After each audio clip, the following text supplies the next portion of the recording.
예. 말씀 같이 보겠습니다.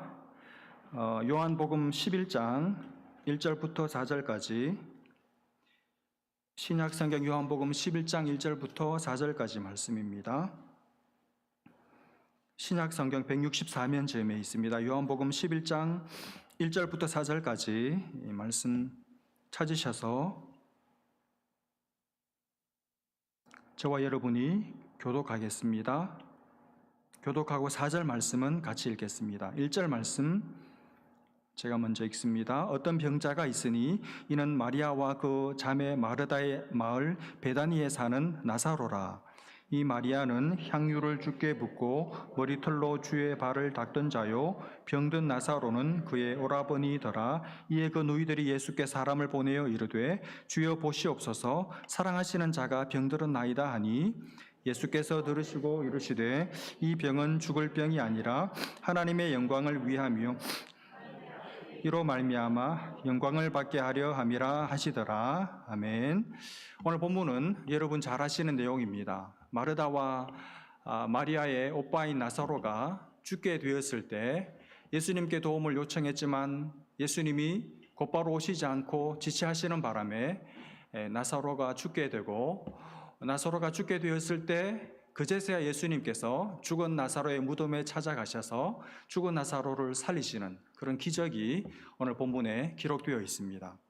자세히 한번 볼까요? 1절을 다시 한번 보십시오. 어떤 병자가 있으니. 오늘 이 소개가 독특해요. 여러분 보통 어떤 사람을 소개할 때 먼저 그 사람의 이름을 소개하고, 그리고 나서 이 사람이 어떤 직업을 가지고 있고, 그러고 나서 근데 이 사람한테 병이 있어요, 이렇게 소개를 하지, 곧바로 어떤 사람을 소개할 때 그 사람의 이름도 밝히지 않고 곧바로 그 사람이 병이 있습니다, 병자다, 이렇게 소개는 잘 하지 않잖아요. 근데 이 나사로를 소개하면서 맨 첫 번째 소개 글이 어떤 병자가 있으니 하는 것을 보면, 이 나사로의 병은 그냥 단순한 작은 병이 아니라 굉장히 중병이고 어쩌면 죽을 병에 걸렸다 하는 것을 암시하는 듯합니다. 그리고 나서 소개를 하죠. 이는 마리아와 그 자매 마르다의 마을 베다니에 사는 이름이 뭡니까? 나사로라. 그러면서 2절에 이 누이 마리아는 향유를 주께 붓고 머리털로 주의 발을 닦던 자요, 병든 나사로는 그의 오라버니더라. 그러니까 예수님을 아주 사랑하던, 그래서 예수님께 자신의 가장 귀한 것을 깨어서 부었던 그 마리아가 자기 여동생일 정도로, 그러니까 여동생뿐 아니라 이 집안, 나사로 집안 전체가 예수님을 특별한 사랑을 가지고 사랑했던 집안이라는 것을 보여주고 있습니다. 이 병든 오빠가 지금 병이 들었는데 점점 병세가 호전되는 것이 아니라 점점 시간이 지나면서 병세가 악화되더니 결국 곧 죽을 것 같으니까 어떻게 합니까? 3절에 보시면, 이에 그 누이들이 예수께 사람을 보내어 이르되 주여 보시옵소서, 사랑하시는 자가 병들었나이다 하니, 다 죽어가는 오빠를 지금 애타는 마음으로 바라보다가 이제 곧 생명의 불꽃이 꺼지는 것을 느끼면서 이 두 자매는 예수님을 생각했습니다. 예수님이 생각났습니다. 그래서 예수님께 이 소식을 알렸습니다. 오빠가 다 죽어간다고, 당신이 예수님께서 사랑하시는 사람, 평소에 친하게 지내던 사람, 제 오빠 이 나사로가 다 죽어갑니다, 이런 소식을 알렸습니다. 여러분, 이 누이들이 예수님께 이 소식을 알렸을 때 어떤 마음으로 예수님께 이 소식을 알렸을까요? 예수님께서 직접 자기들 집에 오셔서 이 병든 오빠의 몸에 손을 대시면서 안수기도 해주시든지, 아니면 예수님께서 와서 보시고, 여러분 목회자들이나 이런 이 예수님쯤 되면, 예수님이면 이 사람이 지금 그냥 다시 기도하면 나을 사람인지 아니면 임종 예배를 드려야 될 상황인지 보면 대충 알아요. 저도 목회를 하다 보니까 수많은 임종을 보다 보니까 딱 보면 내일쯤 아니면 오늘 밤을 못 넘기겠다, 거의 알 수 있습니다. 예수님이 보시고 이 나사로가 단순히 그냥 기도해서 낫게 할 수 있는 상황인지, 아니면 이제 곧 숨질 것 같으니까 아예 이제 온 가족들을 다 오라 그래가지고 온 가족들을 모아놓고 마지막 임종 예배를 드리면서 이 나사로의 믿음을 다시 한번 붙들어주고, 그래서 구원의 확신을 심어주고 천국에 대한 소망을 가지게 하고, 또 주변의 가족들에게는 이 장례를 잘 준비하도록 그렇게 해주어야 할지, 이런 것을 바랐겠죠. 그래서 이 소식을 예수님께 알렸습니다. 이 소식을 알린 사람이 예수님을 찾아갔습니다. 가서 나사로가 심한 중병에 걸렸다는 소식을 알렸습니다. 예수님께서 그 소식을 들으셨습니다. 그러면 예수님께서 이 소식을 들었으면 어떻게 해야 됩니까? 이 누이들이 바라는 대로 예수님께 나사로 집에 직접 가셔서 나사로의 병든 몸에 손을 얹고 기도해 주시든지 아니면 임종 예배를 드리든지 그렇게 해야 되잖아요. 근데 정 바빠서 못 가실 상황이라면 지금 예수님 앞에 그 소식을 전해준 이 사람이 있잖아요. 이 사람한테 내가 지금 바쁜 일이 있으니까, 그리고 내가 지금 선약이 있으니까 지금 당장은 못 가고 내가 내일쯤이면 틀림없이 가겠다고 전가를 보내라, 알려라, 이렇게 소식을 대신 전해줄 수도 있잖아요. 그런데 예수님께서 분명히 그 소식을 들으셨습니다. 들으시고 나서 곧장 달려가시는 것도 아니고, 그렇다고 이 사람한테 지금 이 누이들 마음이 편해지도록 무슨 조치를 취하시는 것도 아니고, 혹은 무슨 기도문을 대신 보내주시는 것도 아니고, 어떻게 하십니까? 그냥 말씀만 하십니다. 말씀만. 4절에 예수께서 들으시고 이르시되 이 병은 죽을 병이 아니라 하나님의 영광을 위함이요 하나님의 아들이 이로 말미암아 영광을 받게 하려 함이라 하시더라. 이 병은 죽을 병이 아니라 하나님의 영광을 위함이요 하나님의 아들이 이로 말미암아 영광을 얻게 하려 함이라. 이렇게 말씀만 딱 정없이 하세요. 여러분, 지금 예수님이 하시는 처사, 예수님이 하시는 이 보이는 반응 어떻습니까? 예수님 굉장히 지금 여유롭습니다. 여유를 부리고 계십니다. 예수님 굉장히 태연하세요. 예수님 굉장히 느긋하십니다. 나사로가 지금 다 죽어간다고 하는데도 예수님은 조금도 걱정하는 낌새가 보이지를 않습니다. 그러면서 확신 있게 말씀하세요. 나사로 안 죽어. 나사로 이 병으로는 안 죽어. 오히려 이 병은 하나님의 영광을 위한 병이야. 하나님의 영광을 이 병을 통해서 나타내게 될 거야. 아니, 나사로 이 병을 통해서 내가 엄청난 영광을 얻게 될 거야. 이렇게 말씀만 딸랑 한마디 하세요. 그리고는 더 이상 조치가 없으세요. 그러면서 예수님은 사실 이 사람이 지금 왜 왔겠습니까? 예수님 모시고 가려고 온 거잖아요. 근데 예수님은 안 가시고 거기 계시던 곳에 그대로 하루 이틀을 더 머무르십니다. 그러고 나서 예수님 하시는 말씀이 베다니로 가야 되잖아요. 나사로 있는 곳에. 베다니로 가지 않고 유대로 가자. 이렇게 제자들을 독촉하십니다. 완전히 나사로를 매몰차게 거절하는 것 같고, 예수님은 지금 나사로는 안쪽에도 없는 것 같고, 예수님은 나사로에게 무관심한 것 같이 느껴져요. 나사로를 외면하시는 것 같은 그런 인상을 주고 있습니다. 결국 이 나사로는 예수님을 기다리다가 아무리 기다려도 오시지 않으니까 그만 지쳐서 그랬는지 견디지를 못하고 결국 죽어버렸습니다. 이게 오늘 본문의 내용입니다. 여러분, 오늘 우리는 이 본문에서 드라마로 말하면, 영화로 말하면 두 가지 컷을, 두 로케이션을 마음에 딱 담을 필요가 있습니다. 한 컷은, 한 로케이션은 뭐냐 하면 지금 나사로 가족들이 있는 나사로 가족들의 집이라는 로케이션이에요. 여기 하나고, 또 하나의 컷, 또 하나의 로케이션은 뭐냐 하면 나사로의 집과 멀리 떨어져 있는 예수님이 계시는 로케이션입니다. 예수님의 컷입니다. 나사로 집안의 컷과 예수님의 컷입니다. 나사로 가족들이 있는 곳은 지금 어떻습니까? 나사로 가족들은 지금 굉장히 속이 바짝바짝 타들어가고 있습니다. 그렇죠? 어서 빨리, 한시라도 빨리 예수님이 자기들 집에 오셔서 뭔가 지금 조치를 취하셨으면 좋겠어요. 몹시 예수님을 기다리면서 불안해하고 몹시 초조해하고 있습니다. 기다리고 있는 이게 너무너무 힘들어요. 근데 시간은 점점 지나고 예수님은 오시지 않고 이 오빠는 점점 병세가 위중해지고 있습니다. 절망의 기색이 점점 짙어져 가고 있습니다. 그렇게 예수님을 목이 빠져라 기다리고 있는데, 이게 한 컷인데 또 다른 로케이션, 또 다른 이 컷인 예수님이 계신 곳은 평안합니다. 잠잠합니다. 고요하고 조용해요. 예수님은 태연하십니다. 그리고 예수님은 그 소식을 다 듣고도 예수님이 나사로가 죽어간다는 소식을 못 들었으면 이해하겠는데, 예수님은 지금 나사로가 다 죽어간다는 소식을 다 듣고도 이틀 동안도 아무 일도 하지 않으시고 가만히 계세요. 아무 일도 안 하고 계십니다.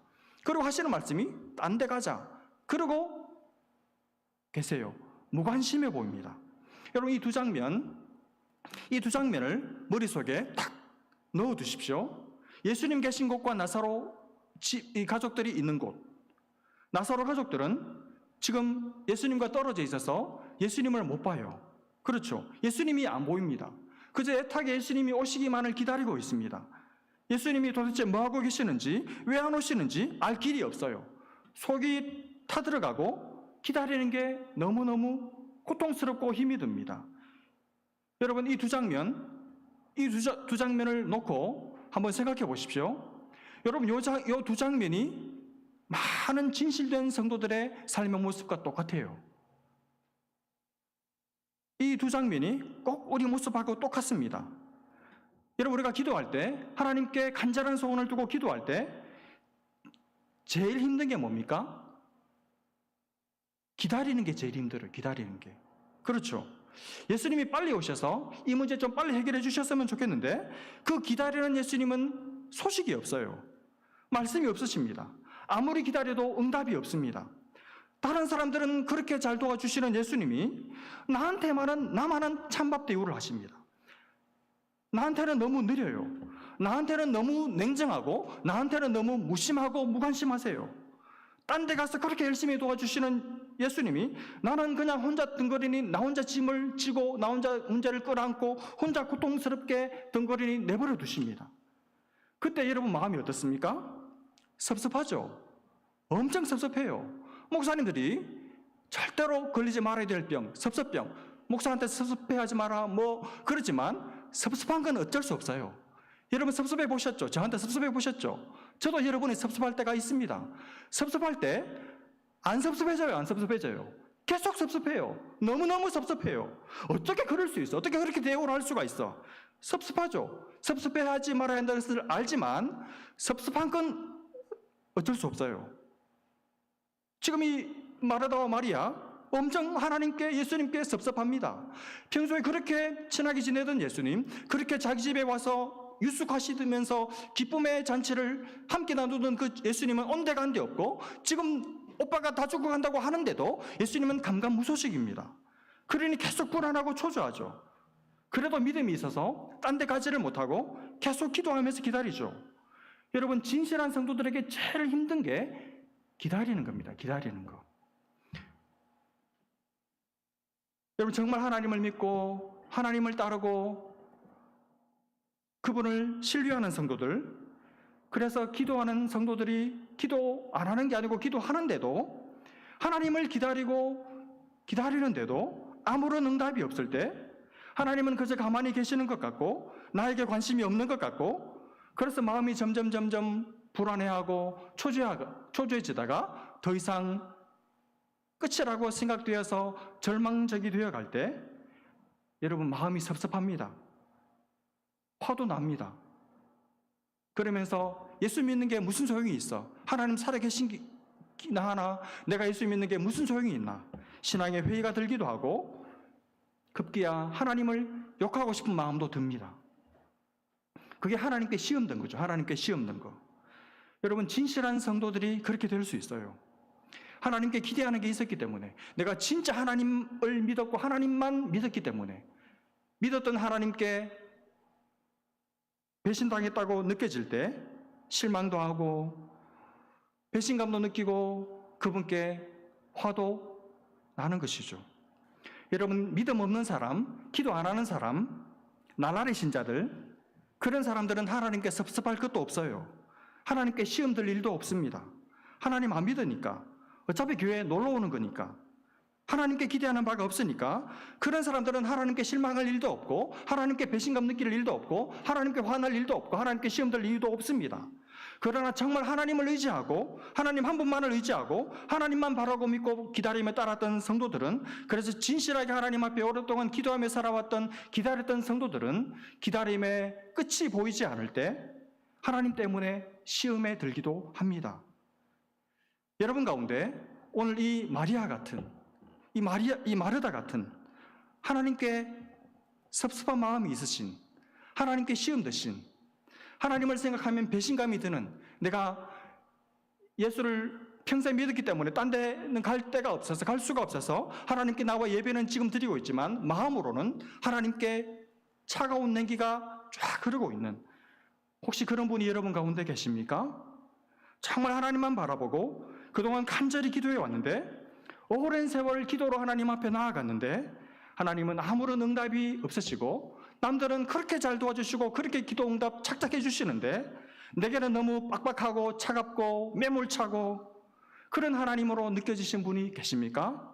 하나님께 시험 들고 하나님께 마음이 섭섭하고 마음이 상한 분이 계신가요?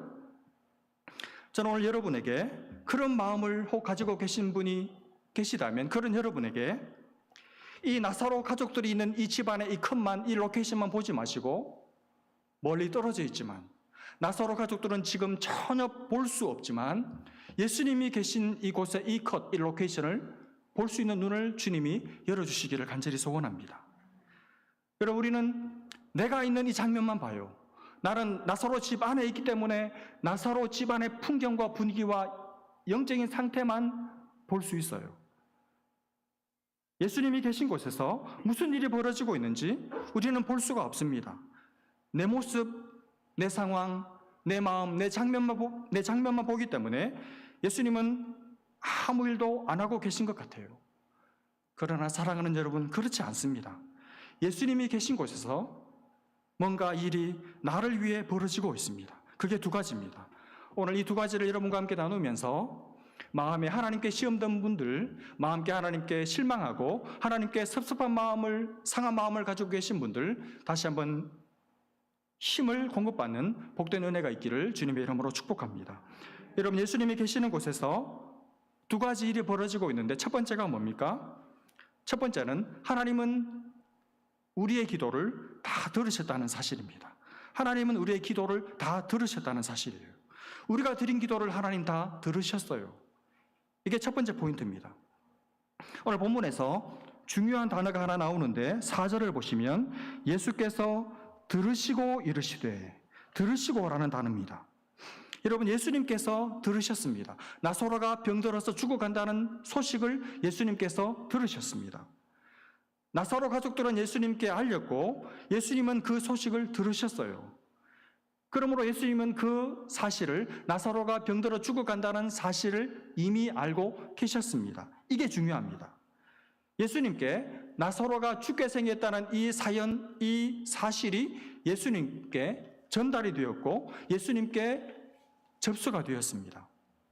여러분, 예수님은 우리가 드린 기도를 다 들으셨습니다. 들으셨고 지금도 듣고 계시고, 그래서 우리 문제를, 우리 사연과 우리 아픔을 예수님은 알고 계십니다. 다 알고 계십니다. 전부 다 알고 계십니다. 여러분, 이 사실이 중요해요. 여러분, 이 사실을 믿으시기를 바랍니다. 예수님, 내 기도를 들으셨다. 예수님, 내 문제를 아신다. 다시 설명하지 않아도 예수님 이미 내 문제와 내 간구를, 내 간절한 소원을 예수님은 이미 다 알고 계신다. 내가 애타하고 있고 그것으로 끝이 아니라, 나만 애타하고 있는 것이 아니라 예수님도 내 애타하는 마음까지 다 알고 계신다. 이 사실을 믿는 게 중요해요. 여러분, 예수님이, 하나님께서 여러분의 모든 문제를 다 알고 계신다는 사실을 믿으시기를 바랍니다. 여러분, 예수님이 알고 계시는 한 이미 끝난 것입니다. 다 된 거예요. 여러분, 어떤 직장에 다니는데 어떤 문제를 가지고 있습니다. 이 문제를 여러분 자리에서 여러분이 가지고 있는 이 권리를 가지고는 여러분 힘으로는 해결할 수가 없어요. 어떻게 할까 고민하다가 그냥 중간 보스 찾아가지 말고 최고 보스, 우리 사장님을 찾아가자 마음먹고 여러분 보스에게 찾아갔습니다. 또 만나줬어요. 보스가 찾아가서 내 문제를 알려드렸습니다. 도움을 요청했습니다. 근데 이 보스가 내 이 다급한 문제를, 사연을 듣고 나서 그거 그냥 김 과장한테 얘기해, 이렇게 거절한 것이 아니고, 이 사장님이 내 아픈 사정을 다 듣고 나서 하시는 말씀이, 알았어, 그 서류 내 책상에 놓고 가, 그 다음 내가 알아서 할게. 그러면 어떻게 된 겁니까? 보스가 이 문제를 맡았다면 그걸로 끝난 것이죠. 이 문제는 지금 당장은 해결이 안 됐어도 보스가 이 문제를 알고 있고 이 문제를 해결하겠다고 약속했기 때문에 실제로는 이 문제는 해결된 것입니다. 그렇죠? 왜냐하면 이미 이제 이 문제는 내가 가지고 있을 때는 내 문제였지만 보스에게 넘겨져서 보스가 그 문제를 맡아버리면 이제는 이 문제는 내 문제가 아니에요. 보스의 문제입니다. 보스가 알아서 할 것입니다. 일 잘 해결될 것입니다. 나는 그냥 보스 믿고 보스가 접수를 했기 때문에 두 다리 쭉 뻗고 편안하게 잠을 자면 돼요. 바로 그것입니다. 여러분, 하나님이 내 기도를 들으셨다는 것은 하나님께 내 문제를 맡겼다는 것이고, 하나님은 안 돼, 그냥 딴 데 가서 알아봐, 이렇게 말씀하시지 않았다는 것이고, 다시 말하면 하나님이 내 문제를 접수하셨다는 것이고, 그러면 하나님이 알아서 하시는 것이죠. 이 일 잘 될 줄 믿으시기를 바랍니다. 일은 틀림없이 해결되는 것입니다. 중요한 것은 하나님께서 내 기도를 들으셨느냐 안 들으셨느냐의 문제예요. 만약 하나님이 내 기도를 안 들으셨다면 나는 맡겼다고 믿고 자고 있는데, 하나님이 내 기도를 안 들으시고 접수를 안 하셨다면 큰일이죠. 나중에 큰 코 다치게 될 것입니다. 그러나 하나님이 분명히 내 기도를 똑똑히 들으셨고 하나님이 받으시고 접수하셨고, 그렇다면 그게 확실하다면 내 문제는 해결될 줄로 믿습니다. 여러분, 오랜 세월 기도하는데도 아직 응답이 없습니까? 괜찮습니다, 여러분. 하나님이 접수하셨으면 언젠가 하나님이 끝을 내실 줄로 믿으시기를 바랍니다. 여러분, 저는 목회하면서 정말 하나님께만 소망을 두고 딴 데 기웃거리지 않고 다른 인간적인 세상적인 방법을 얼마든지 쓸 수 있지만 쓰지를 않고 오직 하나님께만 뜻을 두고 소망을 두고 믿음을 가지고 하나님께 구했던 많은 성도들을 알고 있습니다. 수십 년을 지칠만 하고 포기할 만한 그때에도 포기하지 않고 끝까지 믿음을 포기하지 않고 하나님께 소망을 두고 끝까지 기도하다가 언젠가 하나님의 응답을 받은 그런 귀한 성도들을 많이 알고 있어요. 여러분, 왜 그분들이 마지막 순간에 응답 받으셨는지 아십니까? 처음부터 하나님 그분들의 기도를 듣고 계셨기 때문입니다. 여러분의 기도를 하나님 듣고 계십니다. 하나님 듣고 계시는 한 언젠가는 반드시 이루어집니다. 여러분, 이 사실을 믿으시고 기도에 다시 한번 힘을 얻으시기를 바랍니다.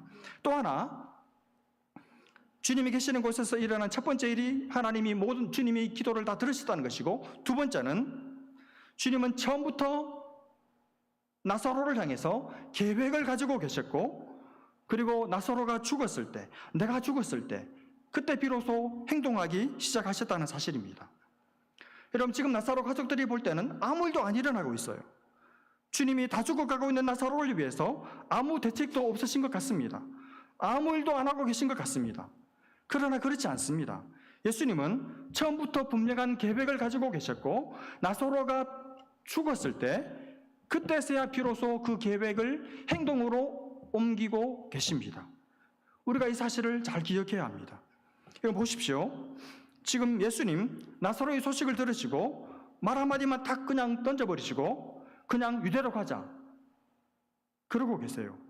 나사로를 잊어버리시는 것 같죠? 나사로 집에서 볼 때는 그래요. 예수님이 우리를 잊어버리셨나 보다. 근데 그게 사실이 아닙니다. 어떻게 그렇게 말할 수 있는가 하면 예수님이 하시는 말씀을 잘 들어보면 알 수 있어요. 4절에 예수님 하시는 말씀을 잘 다시 한번 생각해 보십시오. 예수께서 들으시고 이르시되 이 병은 죽을 병이 아니야. 무슨 말입니까? 나사로 안 죽어, 그 말이죠. 이 병은 죽을 병이 아니야. 이 병은 하나님의 영광을 위한 병이야. 이 병을 통해서 나사로가 죽는 것이 아니라 오히려 이 병 때문에, 이 병을 통해서 하나님의 영광이 나타나게 될 거야. 그리고 나사로의 이 병을 통해서 내가 영광을 받을 거야. 하나님의 아들인 내가 나사로가 병든 것 때문에 영광을 받을 거야. 나사로의 이 병은 죽을 병이 아니고 이 병을 통해서 하나님의 영광이 드러나게 될 병이고, 하나님의 아들인 내가 영광을 받게 될 거야.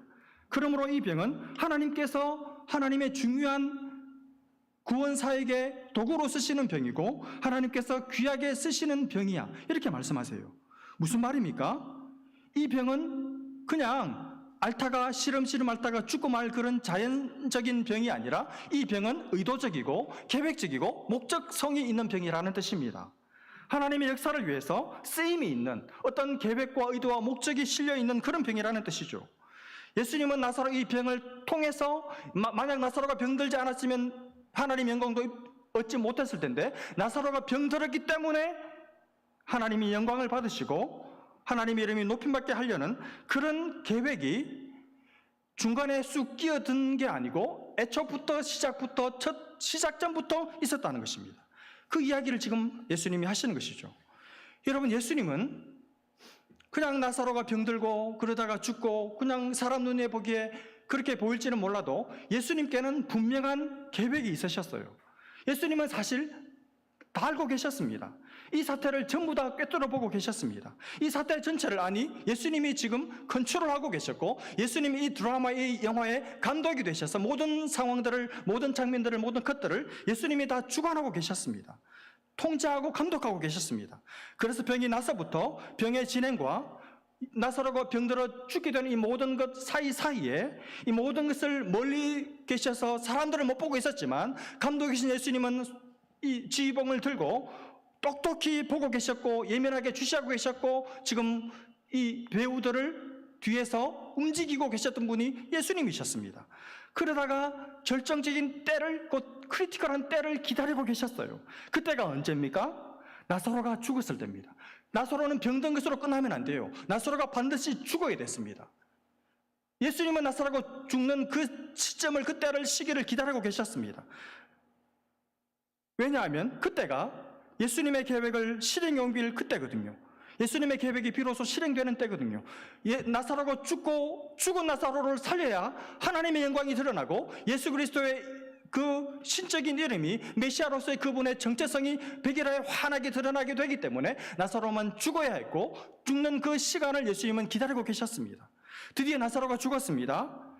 죽은 나사로를 사람들이 보기에는 애도하러 가는구나 싶었지만 예수님은 사실 드디어 마음에 쾌재를 부르시면서 내가 극적으로 드라마틱하게 하나님 아버지의 이름을 높일 그때가 됐다는 것을 아시고 예수님은 당당한 보물을 가지고 무덤으로 가셨습니다. 가셔서 죽은 나사로를 말씀 한마디로 나사로야 거기 덥지, 깝깝하지, 수고했다, 나오게 하셨어요.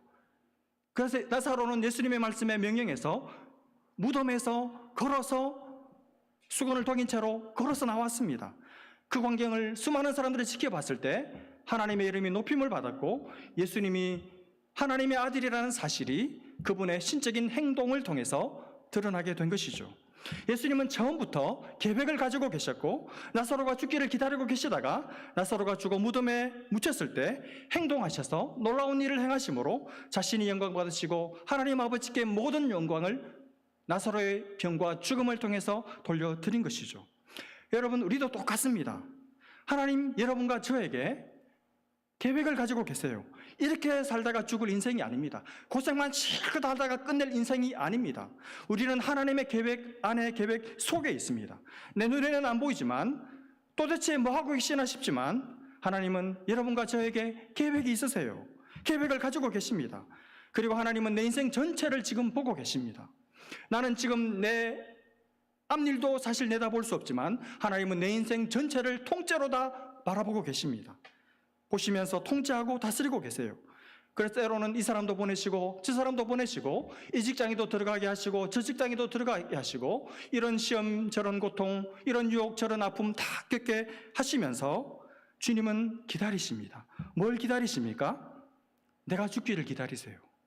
내 자아, 내 욕심, 내 생각, 내 계획, 내 자랑이 죽기를 주님은 기다리십니다. 그게 죽어야, 내가 죽어야 나중에 내 기도가 응답되어도 자기에게 공을 다 돌리지 않고 하나님께 모든 영광을 다 돌릴 수 있으니까 내가 죽을 때까지 하나님 지금 기다리고 계신 거예요. 기다리고 기다리셨다가 다 죽었다 생각하실 때 그때 내가 죽어 있는, 내가 묻힌, 내가 장사된 그 나의 무덤으로 주님이 오셔서 그동안 고생했다. 이제 나와라. 이제 살아도 된다. 살아서 나와 함께 하자. 나와 함께 영광을 누리자. 나와 함께 하나님의 영광을 위해 살자. 그렇게 여러분과 저를 초대하시는 것이죠. 주 안에 사랑하는 여러분, 기도하다가 낙심할 만한 그래서 하나님께 실망하고 하나님께 마음이 너무너무 섭섭하고 하나님께 시험된 여러분, 하나님 여러분을 잊으신 게 아니에요. 하나님 여러분을 절대 버리신 게 아닙니다. 여러분 끼고 안고 빨고 그래야만 사랑하는 게 아닙니다. 멀찍이 떨어뜨려 놓고 있지만 하나님 여러분을 너무 좋아하시고 너무 사랑하시고 여러분 때문에 기쁨을 이기지 못해 하시고 여러분을 노래 가사로 삼아서 노래하시는 분이 여러분과 제 하나님 아버지이신 줄로 믿습니다. 여러분, 왜 성경에서 하나님을 어머니라고 부르지 않고 아버지라고 부르셨을까요?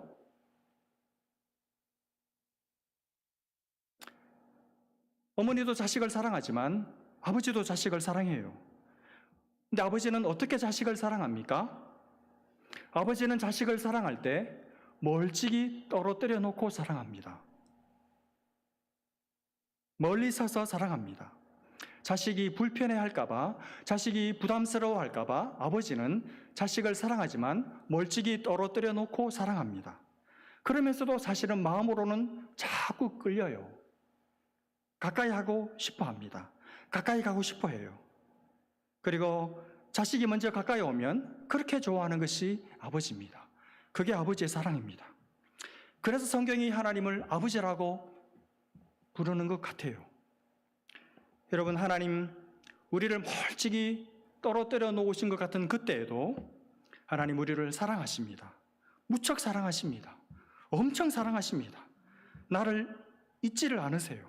계획을 가지고 한시도 눈을 떼지 못하시면서 나를 보고 계시고 내 몸에서 이미 다 빠졌을 때, 내가 다 빠졌을 때, 내가 사라졌을 때, 내 자아가 다 산산이 부서지고 깨뜨려져서 죄만 남았을 때, 내가 다 빠졌을 때, 내가 다 죽었을 때, 그때 오셔서 나를 살리시고 나를 통해 당신의 영광, 하나님의 영광을 드러내시고 그 영광 가운데 기뻐하며 살기를 원하시는 분이 저와 여러분의 하나님 아버지이십니다. 이 시간 우리 가운데 이 마르다와 마리아 같이 하나님께 섭섭하고 하나님께 실망했고 하나님께 마음이 삐쳤고 그런 분이 계십니까? 여러분, 하나님의 멀찍이 떨어뜨려 놓고 하는 사랑을 다시 붙드시기를 바랍니다. 하나님 여러분의 기도를 다 들으셨습니다. 여러분을 향한 놀라운 계획을 하나님 아버지 가지고 계십니다. 그리고 세상에 속한 헛된 욕심, 자기 자랑, 십자가에 못 박으시기를 바랍니다. 그때 하나님 당신의 그 계획을, 당신의 그 보배로운 계획을 여러분에게 임하게 하실 것입니다. 죽은 나를 살려주시고 죽었던 내 꿈을 살려주시고 다 죽어있던 내 기도를 다시 깨워서 살려주시는 그런 은혜가 여러분과 저에게 있기를 주님의 이름으로 축복합니다. 기도하겠습니다. 하나님 아버지, 하나님께 섭섭했는데 하나님께 실망하고 하나님께 마음이 상하고 오직 주만 믿고 따라왔는데, 기도해 왔는데 하나님 나를 혼자 내버려 두시는 것 같아서 너무 많이 섭섭했는데 하나님 나사로를 향한 처음부터의 계획을 가지고 계셨고 우리가 부르짖을 때 우리 모든 기도를 다 들으셨고 우리가 죽어야만 하나님께서 일하실 수 있다는 말씀을 들려주셔서 다시 한번 소망을 가지고 다시 한번 잃어버린 꿈을 손에 붙들고 믿음으로 다시 일어나서 기도하는 자리로 나아갈 수 있도록 힘주신 것 감사하고 하나님 우리 사랑하는 성도들 가운데 하나님만 믿기 때문에 때로 실망스럽고 때로 너무 마음이 상하고 하나님께 섭섭하고 남들은 그렇게 잘 챙겨주시고 도와주시는 하나님이 내게는 너무나도 차갑고 내게는 너무나도 매몰찬 하나님으로 느껴지는 분이 계시다면 이 시간 성령으로 찾아가 주셔서 내가 내 기도를 다 들었고 너를 향한 놀라운 계획을 가지고 있고 그 계획이 이루어질 때가 있다고 말씀하시는, 그리고 너의 모든 자랑스러운 것들을 손에서 놓기를 기다리고 있다고 하시는 말씀을 듣고 다시 한번 힘을 얻는 성도들 다 되게 하여 주옵소서. 그래서 하나님의 영광을 보는 우리 교회 귀한 성도들 다 되게 하여 주옵소서. 믿고 감사하며 예수님의 이름으로 기도합니다. 아멘.